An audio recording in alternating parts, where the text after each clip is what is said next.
Assalamualaikum warahmatullahi wabarakatuh. Hai, nama saya M. Zakaria Ibrahim. Okey, hari ini saya akan membicarakan tentang berkaitan dengan tajuk yang begitu penting, iaitu Potential Red Flags and Fraud Detection Techniques Part 1. Okey, red flag, that's why pakai baju warna merah, red flag. Okey, kita tengok and Fraud Detection Techniques Part 1. Bagaimana kita untuk mengesan potensi-potensi red flag dan bagaimana kita mengesan dan teknik-teknik mengesan penipuan Chayok. Okay, let's check it out. Tuan-tuan yang saya hormati sekalian, ladies and gentlemen. Okay, hari ini dalam part 1 kita akan mempelajari iaitu laying a foundation for detection ataupun meletakkan asas untuk pengesanan. Nombor 2, interpreting potential red flags ataupun mentafsir bendera-bendera yang berpotensi. Yang ketiga, kita akan belajar tentang berkaitan dengan importance of professional skepticism atau kepentingan skepticism profesional sebagai seorang juru audit dan pengurusan. Bagaimana kita nak untuk tajuk kita pada hari ini iaitu berkaitan dengan potential red flag and fraud detection techniques part 1. Thank you. From zero to hero, red flag and red alert. Peserta diminta mengira bilangan membina 4 orang dalam satu pasukan. Kita akan buat versus strategi. 2 lelaki, 2 perempuan dan wajib nak duduk dalam pasukan sepanjang kursus berjalan. Kita akan melihat kombinasi minda professional judgement untuk lelaki dan perempuan digabungkan untuk mencegah masalah red flag dan bagaimana mengesan fraud dalam penyata kewangan atau organisasi.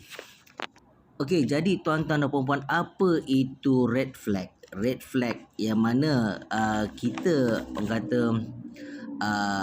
kata sebagai petanda-petanda yang mana untuk kita memahami apa red flag yang berlaku dalam penyata kewangan. Macam mana kita nak melihat ianya berlaku dan kita boleh mengesan sebagai juru audit mengesan ataupun sebagai pengurusan manajemen mengesan awal petanda-petanda red flag yang berlaku dalam penyata kewangan, yang mana kita boleh mencegah kemelaratan permasalahan financial statement fraud terlebih dahulu daripada kita berterusan mengalami permasalahan ini. Okey, pertama sekali kita pergi kepada objektif dan outcome kursus. Objektif dia adalah pertama, menganalisa penyata kewangan dan mengesan petanda awal penyelewengan yang berlaku dalam penyata kewangan, dan dia punya outcome dia dengan memahami potential red flag dan fraud detection. Peserta berupaya mengesan petanda awal dan kaedah terbaik untuk mengesan penipuan dan penyelewengan dalam penyata kewangan. Itu matlamat utama, objektif utama dan outcome kursus yang kita akan jalankan pada hari ini. So okay guys, laying a foundation for detection, meletakkan asas untuk pengesanan. To identify anomalies or other potential red flag, untuk mengenal pasti anomali ketakwajaran atau tanda merah lain yang berpotensi dalam organisasi auditi. Dalam organisasi auditi bermakna kita melihat kepada penyata kewangan, daripada penyata kewangan kita akan susul daripada penyata kewangan sampai kita melihat dia punya kekuatan kawalan dalaman organisasi tersebut, agensi tersebut, sama ada agensi kerajaan ke ataupun multinational companies ke. Kita akan melihat daripada sudut daripada penyata kewangan dan membawa kepada struktur organisasi tersebut. So kita melihat kemampuan auditor mengesan penipuan, and ability to detect fraud. Pertama, pasukan auditor perlu mengenal pasti ataupun identify the key business partners, sama ada customer, vendor and so forth, and understand the corporate culture and organizational structure. Kenapa? Why? To understand the business and how it makes money. Kalau dia sudah agensi kerajaan, kita melihat bagaimana penggunaan wang yang diperuntukkan dalam bajet untuk mencapai objektif sasaran yang ditetapkan bagi mendapatkan output, outcome dan impak yang diingini untuk kemajuan rakyat dan negara. Kita melihat penggunaan public finance management tersebut, sama ada ia boleh meningkatkan value for money untuk public finance management kerajaan, ataupun kita melihat kepada peningkatan people's value ataupun nilai tambah kepada rakyat. So kita tengok, adakah penggunaan wang peruntukan itu berkesan atau sebaliknya? Jadi dekat sini kita melihat pertama sekali sebagai tim juru audit ataupun pihak pengurusan auditi tersebut, kita kena kenal pasti dulu untuk melihat ketakwajaran ataupun tanda merah ataupun benda tu abnormal transaction. tak logik kan yang berlaku. Apa yang masalah utama yang berlaku menyebabkan tak logik? Kalau perkara secara normalisasi itu logiknya untuk berlaku, ia tak berlaku dalam penyata kewangan. Kita tengok penyata kewangan daripada horizontal analysis, lepas tu kita pergi kepada vertical analysis satu persatu, dan kita melihat kepada ratio analysis satu persatu. Kita melihat di mana loopholes, sama ada ia berlaku daripada comprehensive of income statement ke, financial position ke, cash flow statement dia ke, penyataan tunai kewangan dia ke, di mana permasalahan itu berlaku. Dan baru kita akan cross check dengan keputusan-keputusan decision made by investment board ataupun board of director, ataupun dia punya pengarah dia ke, ataupun dia punya orang kata KSU dia ke. Kita melihat daripada sudut yang lain selepas itu. Jadi perkara pertama kita melihat kepada apa itu fraud risk factors, risiko penyumbang kepada penipuan. Okey, penipuan biasanya berlaku apabila terdapat 3 keadaan. Pertama, pengurusan atau pekerja mempunyai insentif atau berada di bawah tekanan. Nombor 2, keadaan wujud yang memberi peluang untuk penipuan dilakukan. Dan ketiga, individu yang terlibat mampu merasionalkan ataupun melakukan tindakan penipuan tersebut. Dan apa itu red flag, tuan-tuan dan puan-puan? Red flag is a set of circumstances that are unusual in nature or vary from the normal activity. It is signal that something is out of the ordinary and may need to be investigated further. Remember that red flag do not indicate guilt or innocence but merely provide possible warning signs of fraud. Okay, interpreting potential red flag. Okey, tafsiran potensi bendera merah. Faktor risiko penipuan tidak sama dengan bukti penipuan.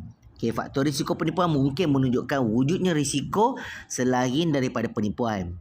Faktor risiko penipuan boleh menjadi samar-samar, tiada hubungan lainnya ataupun bilangan faktor risiko penipuan dan tahap risiko penipuan tersebut. Faktor risiko penipuan juga mempunyai kepentingan yang terhad secara berasingan dan beberapa faktor risiko penipuan sangat sukar untuk diperhatikan. Okey, sebagai contoh, kita tengok sebagai contoh faktor risiko penipuan tidak sama dengan bukti penipuan. Faktor risiko bukan bukti penipuan. Mana contoh, setakat mana faktor risiko adalah bukti apa-apa, ia menunjukkan kepada persekitaran atau situasi di mana terdapat peningkatan risiko bahawa salah nyata material akibat penipuan mungkin berlaku sama ada secara am atau dalam sektor fungsian atau geografi tertentu operasi. Contoh satu, individu mungkin terdorong oleh prospek bonus dan insentif lain untuk memanipulasi keputusan untuk keuntungan mereka dan dengan cara yang boleh mengakibatkan penipuan. Contoh, dia naikkan bonus. Alright. Pengurusan naikkan bonus tinggi-tinggi sedangkan dalam keadaan semasa bottom line atau profit rendah. Contoh yang lain, berapa contoh penipuan penyata kewangan berprofil tinggi sebagainya telah didorong oleh pengaturan bonus dan insentif. So biasanya board of director ni dia naikkan insentif tinggi-tinggi, dia naikkan bonus tinggi-tinggi. Dan sebagai contoh lain pula, seorang pengurus dan ketua pegawai syarikat dituduh memperoleh bonus yang besar dan mengaku keuntungan daripada penjualan saham dalam syarikat berdasarkan laporan kewangan palsu yang menyalahgambarkan keputusan syarikat. Dia cerita, orang panggil yang sebenar yang berlaku tu, dia tak cerita yang sebenar. Maksudnya tiada kejujuran dekat situ lah. Okey, ini tidak bermakna bahawa kehadiran bonus dan skema insentif yang tinggi itu merupakan bukti prima facie pelaporan kewangan palsu. Sebab apa? Kalau dia naikkan bonus, dia naikkan insentif-insentif tu, itu tidak melaporkan sebagai penipuan dalam penyata kewangan, tetapi ia boleh dipertimbangkan dalam penilaian risiko keseluruhannya. Contohnya kita tengoklah tahun lepas bonus sekian-sekian. Kenapa dia nak meningkatkan bonus pada tahun ni? Contohnya, padahal sedangkan sekarang ni merupakan zaman-zaman krisis sebagai contoh. Ataupun syarikat tersebut tidak mempunyai projek baru. Tapi kenapa dia perlu naikkan bonus dan insentif-insentif yang lain? Bagi contoh yang mana saya nak tunjukkan, contoh bagaimana sebagai satu CEO dominan yang dominan, kita ambil kisah-kisah fraud dahulu yang terdahulu pernah berlaku dalam dunia. Contoh faktor risiko penipuan ialah apa yang dipanggil CEO dominan. Okey. Contoh dalam kes yang terkenal keruntuhan Empire Robert Maxwell, yang mana seorang individu yang lebih besar daripada kehidupan nampaknya menguasai lembaga pengarah dan pengurusan kanan yang takut dan tidak berkesan, yang membolehkannya melakukan atau mempengerusikan tanpa kawalan penipuan pelaporan keuangan yang material. Maka masa sekarang ni CEO lebih dominan daripada board ataupun audit committee. Walaupun ketiadaan ketua pasukan yang dominan, risiko serupa boleh muncul apabila takbir urus korporat lemah. Okay, the weaknesses of corporate governance. Contohnya apabila kuasa tertumpu di tangan pengurusan kanan tanpa pengimbang yang berkesan daripada lembaga pengarah. Walau bagaimanapun tiada siapa yang serius akan mencadangkan bahawa kewujudan seorang CEO dengan personaliti yang kuat, dominan seperti di atas dan semangat emisi yang kuat menunjukkan penipuan. Ia hanyalah faktor-faktor terhadap risiko, the fraud risk factors. Itu sahaja. Kita belum menjastikan ia berlakunya suatu penipuan selagi ia tak menjalankan melanggar undang-undang yang berkuat kuasa. Risk factor may indicate the existence of risk other than fraud. Okey. Sebagai contoh, faktor risiko penipuan mungkin menunjukkan wujudnya risiko selain daripada penipuan. Banyak faktor risiko juga mungkin mencadangkan peningkatan risiko salah nyata material akibat kesilapan manusia atau proses. Sebagai contoh, kekurangan dalam kawalan dalaman boleh dianggap sebagai faktor risiko penipuan.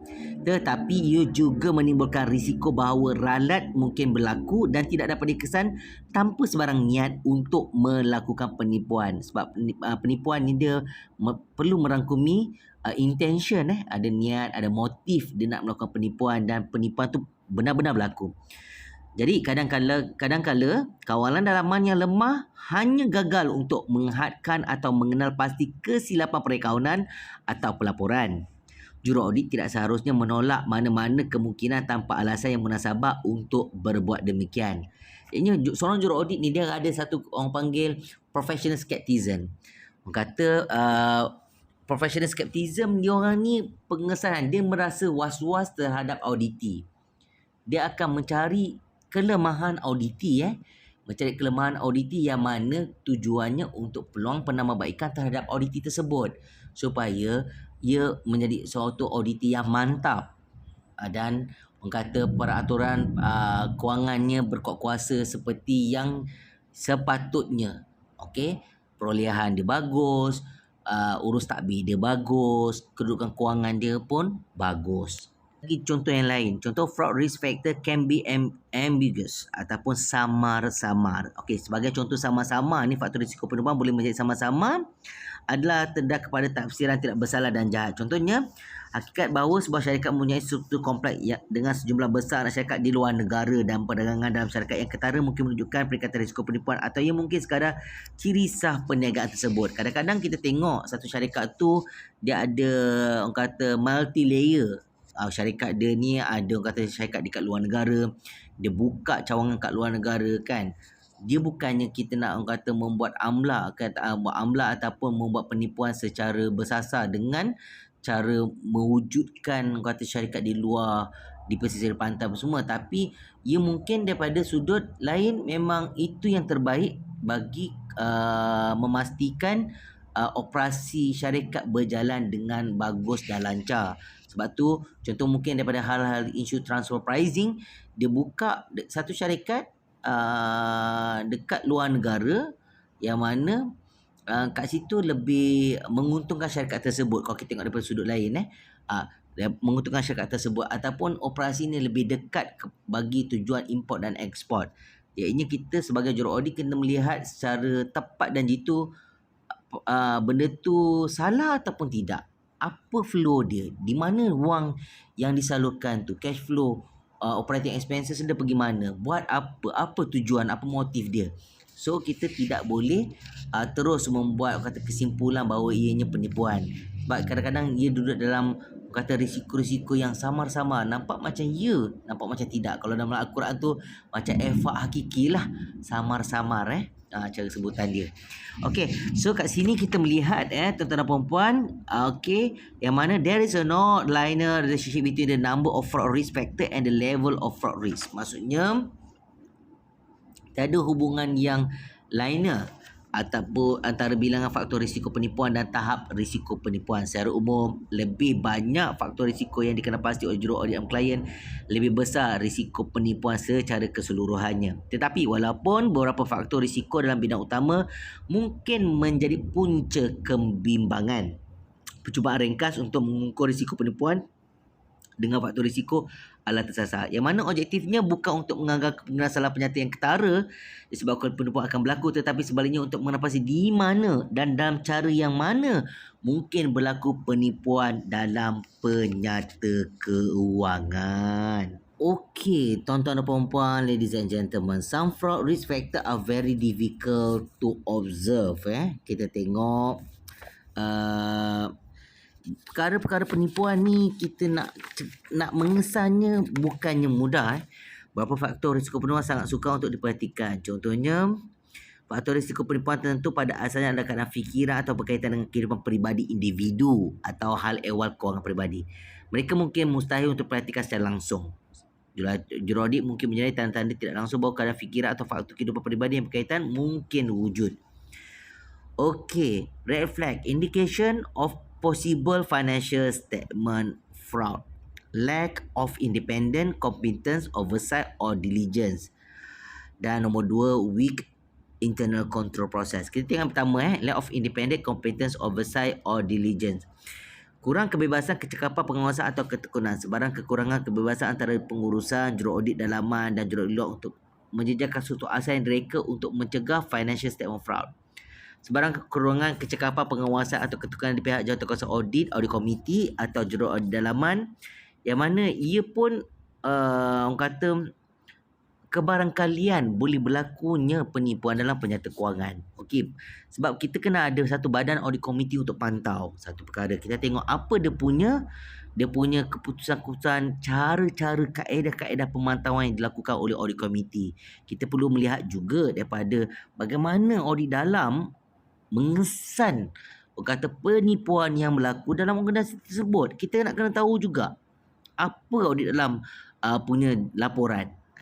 Dan dalam pada masa yang sama pun kita melihat juga antara kata keputusan-keputusan pengurusan management decision. Kita tengok. Okey, dan baru kita boleh maknanya seterusnya kita melihat kepada kelemahan-kelemahan kawalan dalaman. Kita tengok proses kawalan dalaman sama ada kuat ataupun lemah. Okay, proses kawalan dalaman yang lemah atau kegagalan pengusaha atas tahun untuk mengambil bahagian secara aktif dalam membangun dan menyela kawalan dalaman. Sebagai contoh kawalan dalaman ni, okey, dalam sudut kewangan seseorang mesti adalah merekod. Orang merekod orang lain. Dia mesti ada segregation of duties.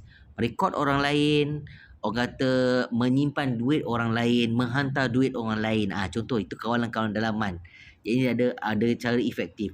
Lepas tu kita tengok juga kekurangan kod kelakuan korporat tanpa latihan dan kesedaran pekerja yang berkaitan. Kita melihat juga kawalan dalaman ni secara keseluruhan. Kita tengok juga daripada segi indication of possible financial fraud yang lain pula, management style. Kita tengok kehidupan pengurusan tertinggi ataupun CEO macam mana, ataupun dia punya assistant CEO. Adakah kehidupan dia tu orang kata terlalu berlebihan ke, terlalu kaya yang melampau ke tanpa sebab. Kita tengok juga kalau mungkin dia orang kata, kita tengok dia punya lifestyle dia. Okey, tekanan yang beliau kepada kerja untuk melaksanakan suatu urusan. Contohnya dia membagi tekanan yang tinggi kepada pekerja-pekerja dia ataupun orang dia punya tim dia, menyebabkan pekerja-pekerja dia melakukan penipuan. Nampak? Pasal pekerja-pekerja dia geram. Itu pun satu faktor juga. Ataupun contoh pengusaha yang cara detektor ke kan. Okey, satu lagi kita tengok tumpuan yang berlebihan kepada prestasi jangka pendek, menyebabkan pekerja menipu untuk mencapai matlamat. Nampak? Kita nak mencapai satu target, kita press kita punya pekerja. Jadi pekerja pressure, jadi stres lah.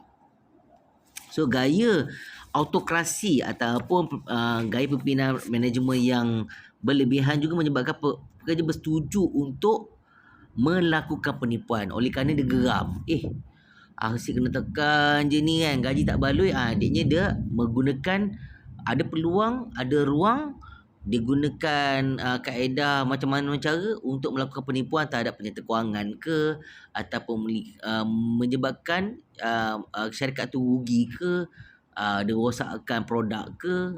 Contoh kalau kita tengok very simple, tukang masak, dia dengki lah, kata tukang masak je menyebabkan makanan masakan tak sedap ke, sebagai contoh.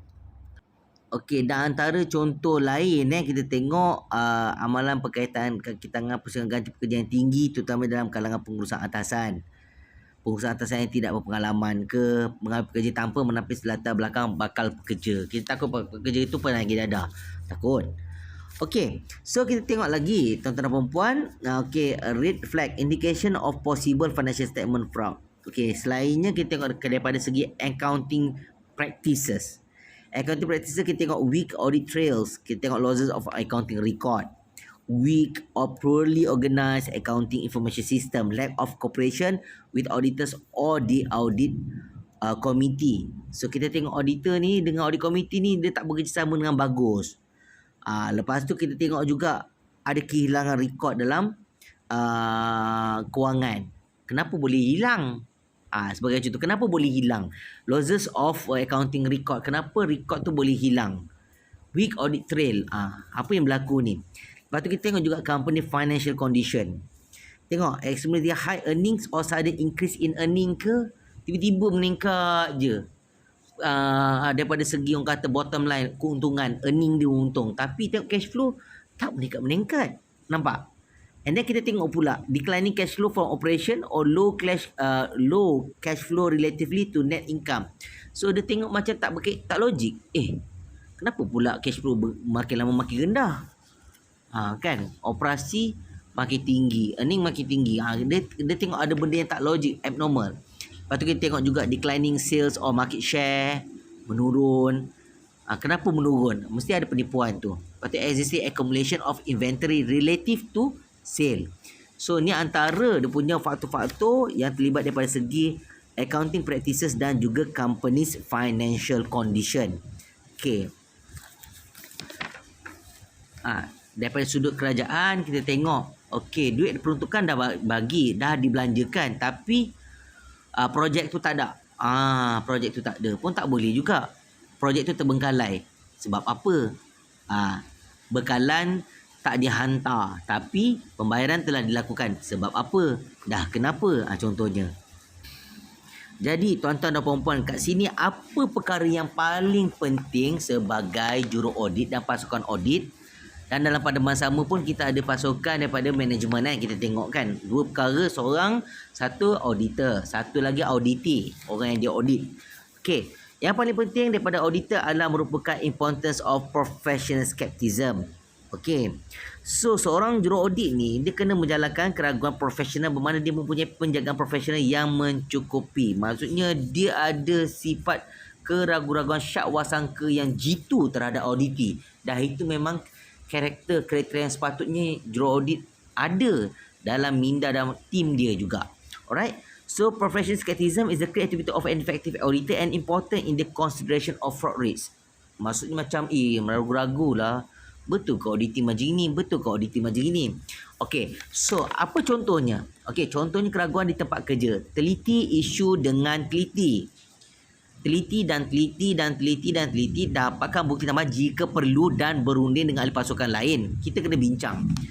Okay, kita dah jumpa satu benda-benda yang red flag tak logik, kena bincang, dan jika sesuai pakar firma, tanya kepada manajemen macam mana ni? Apa yang berlaku ni? Dan bukannya syarat merasakan atau menolak maklumat atau syarat lain menunjukkan salah nyata yang ketara disebabkan oleh penipuan mungkin telah berlaku. Nampak? Maksudnya kita kena gali dan gali lagi. So walaupun juru audit tidak perlu menganggap bahawa mereka dibohongi ataupun dokumen yang disediakan untuk mereka adalah palsu, mereka perlu orang kata mendapat penjelasan yang lebih lanjut ataupun bukti dokumen jikalau kita tengok dokumen tu macam tak konsisten, macam terdapat ketidak-tally pula, tak tally macam itu daripada sumber lain yang boleh percaya di dalam atau di luar organisasi. Maksudnya kita kena dapatkan third confirmation daripada pihak luar. Okey, lepas tu kita tengok jangkaan berdasarkan pengalaman atau pengetahuan terlebih dahulu.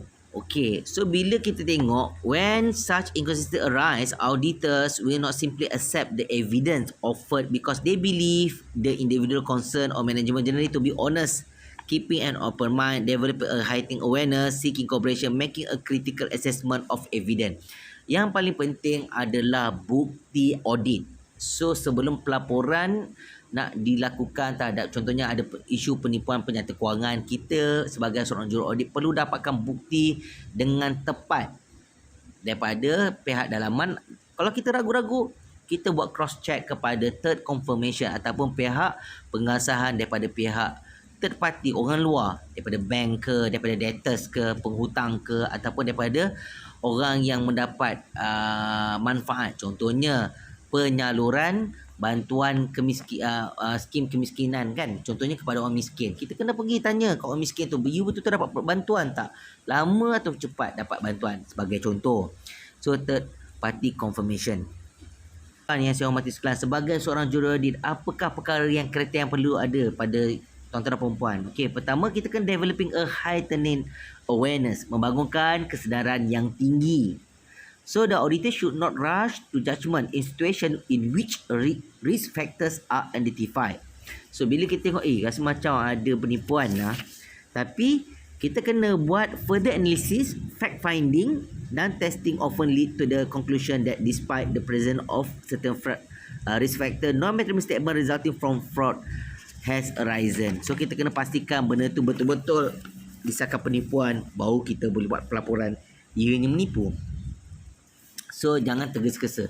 Sebagai seorang juru audit, dia kena berfikir secara kritis dan menyeluruh. Okay? Dan kita seterusnya, ciri-ciri seterusnya adalah making a critical assessment of evidence. Bila kita dapat bukti audit daripada auditi kan, auditi bagi maklumat-maklumat, dia ada dua perkara. Pertama, kita melihat daripada prestasi kewangan. Kita tengok bukti-bukti kewangan, bukti-bukti perolehan yang kita peroleh. Maklumat-maklumat, file projek, kita tengok apa yang dia buat kita kerja ni. Lepas tu kita akan melihat daripada prestasi fizikal. Kita akan buat versus prestasi kewangan dan prestasi fizikal. Financial transaction versus non-financial transaction. Kita nak tengok, kita nak kena buat penilaian yang kritikal terhadap bukti audit. So secara kesimpulannya, juru audit harus menilai secara kritis bukti yang dikumpul pada semua peringkat audit dengan menggunakan pertimbangan profesional untuk menentukan sama ada bukti audit yang sesuai telah diperoleh yang mencukupi untuk membuat kesimpulan sebelum pelaporan audit pematian dibuat. So dalam menangani kawasan di mana faktor-faktor menunjukkan risiko selanjutnya material akibat penipuan terkena pasti, juru audit mempertimbangkan dengan teliti sama ada keadaan memerlukan kuantiti atau kualiti bukti audit yang lebih besar untuk mendapatkan tahap jaminan yang munasabah tentang kesempurnaan atau ketepatan bukti tertentu, urus niaga atau item lain. Dalam pada masa sama pun, juru audit perlu seeking cooperation ataupun mencari pengesahan. Kita nak sokong daripada bukti audit yang kita jumpa tu dengan pengesahan third party confirmation. So kita kena betul-betul pasti dan kita perlu ajukan juga daripada soalan-soalan menyiasat kepada manajemen pengurusan. So maksudnya sebagai contoh example, to probe the fraud risk factor or pressure to meet budget, such question might include the following. For example, how were goals and budget achieved during a down economy? So bagaimana matlamat dan atau belanjawan dicapai semasa ekonomi lemah, semasa krisis, kegawatan, macam mana you nak achieve benda ni. So kat situ kita dah dapat tengok macam mana dia akan membuat, orang kata nak mencapai satu matlamat, tapi dia tidak boleh menghalalkan cara. Dia tak boleh menggunakan kaedah melanggari peraturan yang berkuasa untuk mencapai satu-satu matlamat objektif yang disasarkan. So contoh satu lagi, kita tengok what specifically cause the company to meet goals and or budget. Nampak? Soalan juru-juru audit ni perlu lemparkan, tanyakan kepada pengurusan. Apakah kaedah secara khusus untuk menyebabkan syarikat mencapai matlamat atau belanjawan? Dekat situ kita tak ada tahu apa dia punya dia punya decision yang dia buat, kaedah yang dinyatakan. So kat situ barulah kita boleh membuat satu conclusion yang tepat kalau benar-benar auditor ada melakukan penipuan atau fraud daripada pihak pengurusan. Dan kita tanya juga dekat bahagian kata staff-staff yang membuat kewangan contohnya, do you ever feel pressure to maintain the books and records with an eye towards managing actual expenses or even to be in line with budgeted expenses or revenue? Nampak? Adakah anda pernah merasa tertekan untuk mengekalkan buku dan rekod dengan fokus ke arah menguruskan perbelanjaan atau hasil sebenar agar selaras dengan perbelanjaan atau hasil yang dianggarkan? Kita nak tanya dengan dia. Dan last kita tengok how to probe management and other financial staff regarding the overall ethical environment of the organisation. Maksudnya kita kena bertanya. Itu is a part of a professional skepticism kepada tim juru audit untuk memastikan bahawa penyata kewangan tiada financial statement fraud. Dan dalam pada masa sama pun, selain daripada penyata kewangan, kita nak pastikan juga keseluruhan organisasi itu kawalan dalamannya adalah mantap. Ada kaedah-kaedah cara-cara nak mencegah penipuan.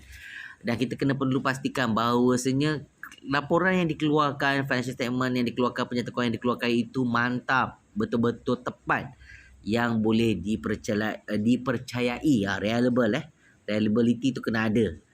Okey.